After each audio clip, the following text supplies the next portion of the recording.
네, 딜사이트 S 다냐 선생 함께하겠습니다. 어서 오세요. 네, 안녕하세요. 안녕하십니까. 네, 간밤에 뉴욕 증시 어떻게 보셨을까요? 이제 미국 대선 본격적인 레이스를 코앞에 둔 상황에서 관망세가 역력했습니다. 어떤 시각이실까요? 안경 쓰고서 미국 시장을 잘 봤거든요. 우리 최인 앵커님은 개인적으로 주식 투자를 하시나요? 저 주식 투자하려고 하는데 아직은 안 네. 합니다. 그러면 이제 지금이 좋은 기회가 될 것 같아요. 네. 오늘 이제 새벽에 마감한 미국 시장 보면 이제 안경 끼고 눈으로 잘 보고 있었는데 재미가 없었던 거죠. 왜냐하면 이슈들이 소진됐고 불확실성이 있기 때문에 관망세가 높아지는 그런 상황이었고, 지금 최인 앵커님께서 말씀하셨던 것처럼 미국 시장은 이제 드디어 다우 지수에 편입되면서 엔비디아가 시가총액 1위를 탈환했다라는 거예요. 아, 그럼에도 불구하고 지금 이 미국 시장에서는 대선에 대해서 뭐 박빙이다 이런 얘기가 나오는데, 그동안 트럼프 우세를 계속해서 언론에서 보도하면서 트럼프 관련주들이 이제 트럼프 트레이더가 나온 그런 상황이었다가 다시 해리스에 대한 우세에 관한 또 해리스 관련주들이 움직여요.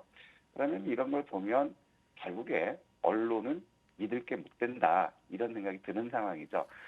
그러면서 지금 이제 보는 것은 이제 미국의 대선의 불확실성이라든가 FOMC 경계감이 있지만 하나 확실한 것은 11월 금리 인하는 25bp 포인트 할 것이다.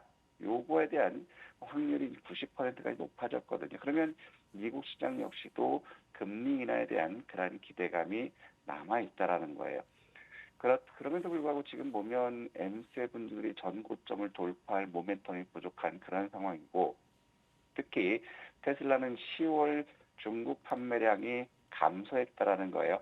그러면 이제 여기서 테슬라를 우리가 잘 봐야 되는 부분이, 트럼프가 당선된다면 테슬라는 전고점을 강하게 돌파할 것이고, 트럼프가 떨어진다면 테슬라 역시도 다시 한번 아래가 전저점 확인하는 그러한 과정 나올 수 있는 그러한 상황이라는 것이고, 또 경제 지표를 보더라도 ISM 10월 제조업 지수가 7개월째 위축되고 있다는 거죠. 일단은 지금 이런 것들을 반전시킬 모멘텀이 없는 상황에서 하나 기대를 한다면 결국에 금리 인하에 대한 이슈는 아직 남아있다. 그래서 미국 시장은 전고점을 돌파할 거냐 아니면 다시 한번 바닥을 확인할 거냐 그런 기로에 서 있는 그런 모습이 아닌가 이렇게 생각되고 있고, 이런 상황에서도 보면 이제 시장은 그동안 소외받았던 섹터들이 강하게 반등하는 모습을 보여주고 있어요. 연료 전지 섹터들이 강한 반등이 나왔고, 유통이라든가 자동차, 그다음에 석유화학, 비철금속, 항공 섹터가 강세를 보였고, 반도체와 은행, IT, 소프트웨어, 헬스케어가 약세를 보였죠. 이런 틈바구니에서 미국 시장 역시도 종목별로, 섹터별로 순환매가 이루어지고 있다 이런 말씀을 드렸는데, 오늘 역시도 퓨얼셀 에너지라든가 발라드 파워, 솔라 엣지, 그다음에 이베이 이런 중소형주로 매기가 확산되면서 관련주들이 상승폭이 크게 나오는 그런 모습이었고, 니콜라라든가 테슬라, 델타항공, 도미니언 에너지, 인텔이 약세를 마감했다라는 겁니다. 그러면 ETF 시장을 보더라도 해리스 우세 소식이 나오면서 해리스 관련주들이 부각받고 있어요. 지금 뭐 연료전지 쪽 마찬가지고 신재생도 마찬가지지만 2차 전지에서는 이제 대마가 지속적으로 강세를 보여주고 있고, 그 다음에 재생에너지가 강세를 보여주고 있어요. 그리고 2차 전지도 기대감에서 강세를 보여주고 있죠. 그러면 이제 시장에서는 트럼프 미디어가 급등하며 트럼프가 당선될 거 아니냐 이런 좀 웃지 못할 기사들도 있지만, 이제 시장은 막판을 보면서 해리스 관련주로 매기가 옮겨가고 있다는 거거든요. 그리고 건설주들, 신규 건설 주문 청구 건수라든가 인허가 건수가 하락하면 건설주들이 약세를 보였다가 모처럼 건설주들도 반등이 나왔다라는 거죠. 그렇기 때문에 미국 시장 역시도 순환매가 나오기 때문에 종목장이다. 이 종목장세는 우리 개인 투자자들에게 굉장히 유리하다. 이렇게 보여지고 있고, 그러면 가상화폐라든가 자율주행, 운송 물류 섹터들이 약세를 보였다는 거죠. 그래서 여기서 우리가 봐야 될 부분, 이제 미국 시장에서 봐야 될 부분들은 지금 M7 쪽에서 지금 본다면 엔비디아 같은 경우는 고점 돌파를 할 거냐, 다시 한번 바닥권을 확인할 거냐 이런 기로점이 있지만 오늘 같은 경우도 보합 수준, 강보합 수준을 마감하는 그런 상황을 보여줬고요. 그다음에 아마존닷컴 역시도 201달러 전 고점에서 쉬어가는 모습을 보여주지만 이미 고점 돌파한 부분에서 지지 테스트가 나오는 그런 상태고 테슬라 같은 경우는 오히려 저가를 이탈하는 그러한 모습이거든요. 그러면 238불을 지켜주지 못한다면 테슬라 역시도 어떤 대선의 결과에 따라서 한번 큰 변동성이 나올 수 있는 그런 상황이 아닌가 생각되고 있고 이처럼 M7들이 쉬어가면서 빌라드 파워가 바닥에서 반등이 나오는 그런 모습 보여줬고요. 그 다음에 솔라 엣지를 보더라도 솔라 엣지도 마찬가지 낙폭과대에서 반등이 나오는 그런 모습이라는 거죠. 그러면 두 가지를 봤을 때 결국에 시장은 순환매 쪽은 계속해서 돌아갈 것이고 종목장은 기대할 수 있다 이렇게 보여지는 거고요. 그다음에 원자재 쪽을 보더라도 이제 비트코인이 67,000달러로 약 2% 하락했어요. 어제도 말씀드렸지만 비트코인은 6만 달러를 한번 깨면서 다시 한번 바닥권을 보여줄 것이다. 지금 상황에서는 6만 달러를 이탈하기 위한 전제 조건이 65,265달러를 지지받는다면 다시 한번 7만 달러 돌파 기대할 수 있지만 6만 5천 달러가 이탈한다면 비트코인 역시도 5만 5천 불 전후까지는 한번 밀릴 수 있는 그런 상황이 아닌가 생각되고 있고요. 그러면 지금 중동의 휴전 이런 것들이 부각되고 있지만 서부 텍사스 중진류가 급등 나왔고요. 그리고 구리 가격도 급등 나왔어요. 그리고 이제 니켈 역시도 반등 나왔고 곡물 역시도 반등 나오는 그러한 국면이라는 거죠. 그럼 여기서 우리가 봤을 때 유가가 이렇게 또 상승했을 때 또 인플레이션에 대한 얘기는 나올 수 있을 거예요. 하지만 낙폭과의 반등으로 보일 수 있다는 것. 그래서 우리가 원자재 쪽에서는 주목해야 될 부분들이 구리 가격의 변동성을 한번 잘 지켜봤으면 좋겠다. 이런 말씀 드리고 싶습니다. 네, 전반적으로 뉴욕 증시 짚어봤습니다. 아시아 증시, 중국 증시로 가보도록 할게요. 중국의 표정이 하루하루 다른 것 같습니다. 어제는 빨간 상승으로 장을 마쳤는데 중국 전인대가 본격 개막이 됐더라고요. 10조 위안 부양책에 대한 기대감의 상승이었을까요? 어차피 우리는 전인대는 4월 8일까지는 있기 때문에 기대감은 있을 수 있다. 중국은 경기 부양, 요 이슈가 살아있다라고 말씀드렸어요. 하루 오르고 하루 빠지는 거 개의치 마세요. 왜냐하면 중국 증시는 경기 부양이라는 것 이런 기대감이 있기 때문에 박스권 움직이기 때문에 중국 증시는 오히려 우리 개인 투자자들에게 굉장히 유리한 그런 시장이 될 수 있지 않을까 이렇게 생각되고 있고 이제 중국도 마찬가지죠. 이제 광분제가 있기 때문에 소매 유통이라든가 여행 쪽이라든가 이런 쪽이 강세를 보였고 어제 같은 경우는 미국이 고용 쇼크가 나왔어요. 그러면 이거를 악재로 받아들인 게 아니라 연준에서는 금리를 인하할 것이다. 시장에서는 이렇게 반영되면서 강세 마감하는 그런 모습이거든요. 하지만 역시 중국은 경기 부양 이슈가 없으면 미국과의 무역 분쟁, 유럽연합과의 무역 분쟁, 캐나다, 호주와의 무역 분쟁, 무역 분쟁 부분을 해소시키지 않는다면 중국 증시는 상승하는데 제한적일 수가 밖에 없다라는 거죠. 그래서 중국 증시는 8일 전인대가 마감할 때까지는 경기 부양 이슈가 있기 때문에 지수는 박스권으로 등락을 보일 수 있지 않을까 이렇게 생각됩니다. 네, 이번에는 국내 증시 보도록 하겠습니다. 어제 금투세 폐지 쪽으로 기우면서 코스닥이 3% 넘는 강한 상승을 보였는데 어떻게 이것을 시작으로 연말 랠리에 대한 기대감 열어둬도 될까요? 그건 무리죠. 금투세 폐지에서 연말 랠리? 이거는 이렇게 연결시키는 건 좀 위험한 투자 같아요. 근데 중요한 거는 시장을 짓눌렀던 큰 악재 요인이 해소됐다라는 건 긍정적이거든요. 네. 그러면서 이제 봐야 될 부분들이 어제 같은 경우는 중국이 뜬금포로 이제 15일 무비자 이 부분을 시행했거든요. 그런데 네. 게임 화장품이라든가 그다음에 항공주들이 강세를 보인 그런 모습을 보였다라는 거죠. 그래서 이제 이런 금투세 폐지로 인해서 국내 증시가 연말 랠리를 기대하는 것보다는 차라리 해리스 후보가 당선돼서 2차 전지라든가 반도체에 대해서 국내 피해가 없기를 바라는 게 오히려 낫지 않을까 이런 생각이 들고 있고요.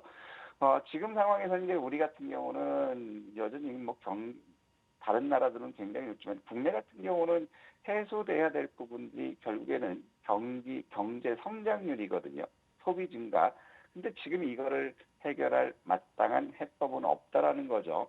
그래서 우리가 여기서 기대한다면 연말 랠리를 기대한다면 이 원화 약세가 연말까지 지속되기를 기대해야 되겠죠. 주식 투자하는 입장에서는. 왜냐하면 수출 기업들의 환차익에 대한 그런 것들이 증가될 수 있다는 것이고, 그리고 이제 내일 국내 시간으로 모레죠.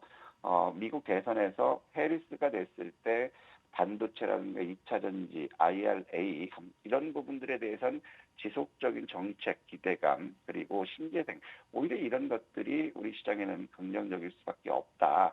하지만 지금 보면 우리 같은 경우는 기관들이 어제 모처럼 매수했지만 기관들의 매수가 지속적으로 유지되지는 않고 있거든요. 뭐 1박 2일 길면 2박 3일 정도밖에 되지 않는 그런 상황이기 때문에 수급 공백이 이제 가장 크다.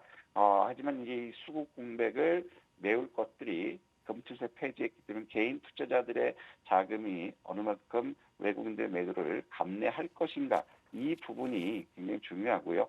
두 번째로는 국내 같은 경우는 경기 부양할 정책이 아무것도 없어요. 세수 부족에다가 기금 전용하고 있는 이러한 국면이기 때문에 일단 이런 악재 속에서도 우리가 기다릴 부분들은 딱 두 개만 해보자. 원화 약세 부분에서 수출주들의 실적 호전 그리고 이왕이면 해리스 후보가 당선돼서 우리나라에 피해가 없는 것 이렇게 바라는 게 오히려 연말 랠리를 기대할 수 있는 가능성을 높게 하지 않을까 이렇게 생각됩니다. 네. 자, 수급적인 변화 좀 보도록 하겠습니다. 어제 국내 증시에서 사실 코스닥의 개인 투자자들의 수급이 이제 앞으로 유입될 것이다라는 기대감이 있었지만 어제 실질적으로 보면은 외국인과 기관의 매수세가 좀 강했습니다. 네.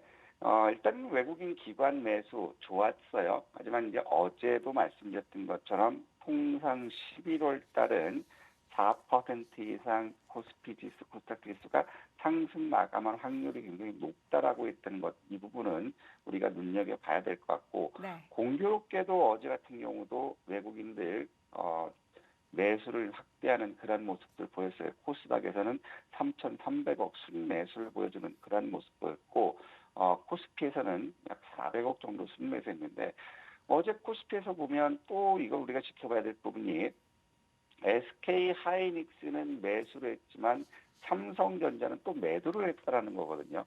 그럼 여기서 봐야 될 부분이 외국인들의 삼성전자가 매도가 일단락 되는 시점이 코스피의 단기 바닥권이고 반등 포인트가 되지 않을까 이런 생각 들고 있고 그리고 최근 들어서 코스닥에서도 2천억 가까이는 순매수하는 걸 봤지만 일단 3,300억을 순매수했다라는 거예요. 그러면 오늘 역시도 외국인들이 코스닥에서 2차 전지라든가 반도체라든가 제약과육 이런 것들을 매수를 확대한다면 일단 코스닥은 바닥 확인했다 이런 볼 수 있어요.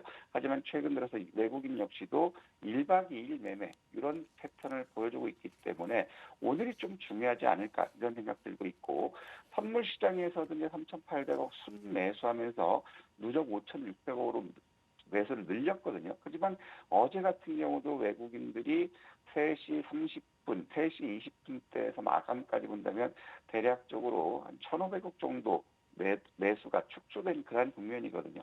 그러면 오늘 시점에서도 우리가 볼 거 외국인들 선물 매수하는 부분, 코스피에서는 삼성전자 매도가 마무리되는지 이 부분을 지켜보는 것이 좋다.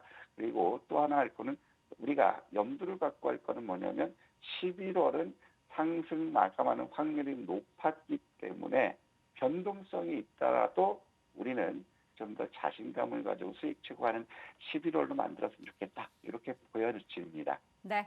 자, 오늘 일정 이어서 좀 체크를 해보도록 하겠습니다. 주요 섹터에 영향을 미칠 만한 일정들 뭐가 있을까요? 아무래도 미국 영향이 제일 크죠. 그렇죠. 10월 ISM 비제조업 지수 경제지표 발표를 하고 있고 그다음 이제 그 미국의 대선 투표 시작되는 부분이 우리 시장에 영향을 미칠 수 있거든요. 이거는 뭐 우리 시장이 아니기 때문에 외부 요인이기 때문에 이런 것들은 소나기가 오면 소나기를 맞아야 되겠죠. 하지만 이제 국내 여건을 본다면 에듀테크 아시아 행사가 있고 그다음에 태양 관찰 망원경 코덱스 발사가 있으면 에듀테크 아시아는 뭐냐면 발표 메인 주제는 로브로보가 이제 코딩 관련이거든요. 근데 어제 같은 경우도 코딩 관련해서 비상교육이라든가 관련 쪽이 움직였어요. 대신에 로브로보 같은 경우는 상대적으로 덜 움직인 그런 모습이기 때문에 오늘 에듀테크 관련해서 이런 주식들 잘 봐야 될 거고 그다음에 코덱스 발사라기 때문에 우주항공 섹터를 낙폭과대해서 고개를 들어놓은 그런 시점이기 때문에 요 두 가지를 잘 지켜봤으면 좋겠다 이런 말씀드리고 싶고 결국에는 어제는 바이오 유럽 행사 때문에 바이오 쪽들이 강세를 보였거든요. 그러면 이제 우리가 볼 거는 FOMC에서도 금리를 인하할 그런 가능성이 높은 시점이기 때문에 바이오는 주도 섹터로 이미 발돋움했죠. 그래서 이게 꺾이는 데는 좀 시간이 걸릴 수 있다. 그래서 바이오 섹터도 우리가 잘 봤으면 좋겠고 신재생 에너지도 낙폭 과대였기 때문에 반등을 기다려보고 그다음에 2차 전지 역시도 수산화 리튬 같은 것들 이제 그 생산한다 이런 것들은 어제도 리튬 관련들이 강세를 보였지만 오늘 역시도 또 리튬 관련이 움직일 수 있는 그러한 국면이기 때문에 바이오와 재생에너지 2차 전지, 항공우주 이렇게 한번 관심 있게 봤으면 좋겠습니다. 네, 오늘의 또 관심 섹터에도 여전히 바이오가 들어가 있고요. 신재생 에너지나 뭐 항공 관련한 종목들도 관심 가져보겠습니다. 지난 핫 이슈 종목 바로 어제였죠. 젠백스 그동안 그렇게 오랫동안 쉬더니 우리 또 단야 선생님께서 언급해 주시자마자 어제 양봉 움직임 보였고요. 함께 언급해 주셨던 한올 바이오 파마도 좋은 움직임이 보였습니다. 두 종목부터 한번 리뷰해 볼까요? 일단 젠백스는 이제 어제도 말씀드렸던 분이 바이오 섹터들은 우리가 바이오 유럽이 있기 때문에 잘 보자라고 말씀드렸어요. 그래서 이제 우리가 낙폭 과대 맥락으로 해서 젠백스를 우리가 지켜보자라고 말씀드렸는데 제가 없기 때문에 간 것 같아요. 그래서 이제 지금 낙폭 과대고 바닥권 확인된 그러한 국면이기 때문에 젠백스는 일단 목표 주가 16,000원까지는 우리가 1차적으로 갔으면 좋겠고 최근 들어서 이제 급락했던 부분이 진행형 핵상 마비 임상 결과 발표하면서 그 실망감이 굉장히 크게 부각됐거든요. 그러면 어제 같은 경우는 미국 언론에서 세계 최초 PSP 치료제 가능성이 있다.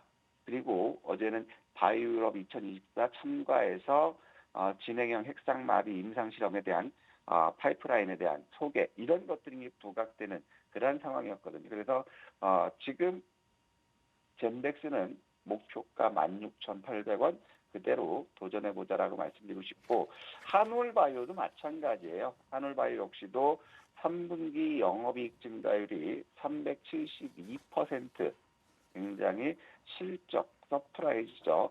그다음에 지금 이제 파킨슨 치료제 임상 이상 진입을 준비하고 있는 그런 상태고 그다음에 바토크림압 마일스톤이 더 증가될 것이라는 그런 기대감이 있어요. 그래서 한올바이오 역시도 49,000원까지는 한번 우리 엉덩이 무겁게 도전해보자 이런 말씀드리고 싶습니다.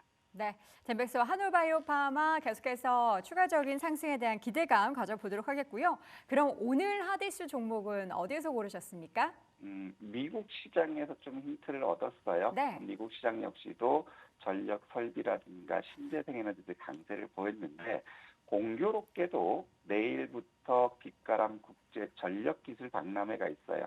그러면 아무래도 전력 설비 쪽이 되겠죠. 근데 공교롭게도 어제 뽑았던 부분이 일진전기라든가 그다음에 재룡전기 이쪽에는 이것들이 움직였어요. 그래서 상대적으로 아는 게 뭐가 있을까 이렇게 보니까 SK 이터닉스라든가 그리주이지가 상대적으로 못 움직였다라는 거죠. 그래서 빛가람 국제전력기술박람회는 오늘 움직이지 않다는 내일 이슈가 부각될 수 있는 그런 부분이기 때문에 전력 설비, 기자재 쪽도 우리가 잘 봤으면 좋겠고 이 중에서 우리가 한번 집중해서 보면 그리드 위즈예요. 낙폭이 바닥권까지 와서 양봉이 나오는 그런 모습이거든요. 그래서 그리드 위즈 같은 경우는 18,200원에서 시초가까지 매수하고 손절은 짧게 17,400원 이탈을 보시고 목표가는 높게 25,000원까지 도전해보자 이런 말씀드리고 싶습니다. 네, 빛가람 국제전력기술 박람회를 앞두고 관련한 테마가 기대가 되는 이슈가 기대가 되는 종목들 중에서 그리드 위즈를 토픽으로 꼽아주셨고요. 목표 주가는 25,000원, 손절가는 17,400원 제시해 드리겠습니다. 다시 한번 시간을 다니까 종목들도 체크해 볼 텐데 오늘도 밤사이 어떻게 바이오 종목들 크게 움직였나요? 바이오 쪽은 이제 미국 시장이 쉬어갔거든요. 그래서 고민을 정말 많이 했어요. 네. 시장에서 움직였던 게 이제 수산화 리튬 상용화기 때문에 2차 전지 수산화 리튬 쪽으로 가야 되나 했는데 또 내일 미국 항아마케가 있기 때문에 바이오 쪽으로 또 한번 밀어보고 싶은 거거든요. 그래서 이제 국가 바이오인의 출범 소식으로 인해서 시간에서는 셀비온이라든가 D&D 파마텍 이런 부분들이 강세를 보였어요. 그래서 이제 D&D 파마텍 같은 경우는 내일 미국 면역 항암학회 이런 부분까지 있기 때문에 한번 바이오 쪽은 내일 늦으면 이번 주말까지는 한번 지속적으로 관심 있게 봤으면 좋겠습니다. 네, 바이오 관련해서 셀비온과 D&D 파마텍 시간의 단위가 특징 종목 체크를 해봤고요. 오늘자 핫이슈 종목은 그리드 위즈 다시 한번 꼭 확인해 주시기 바랍니다.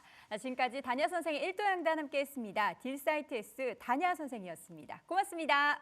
감사합니다.